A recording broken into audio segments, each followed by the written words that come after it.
Payg'ambarimizning hadislaridan bir odam bir duoni aytdi, bir zikrni aytdi.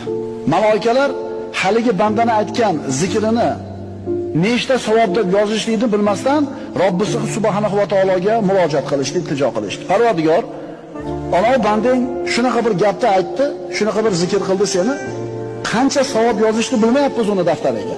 Nima dedi bandam? Alloh biladi nima deganini. Lekin farishtalarning tilidan eshitishni xohlaydi.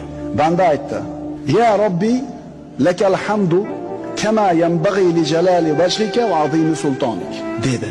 Nima degani edi? Ey Parvardigor, senga shunday hamd sano bo'lsin.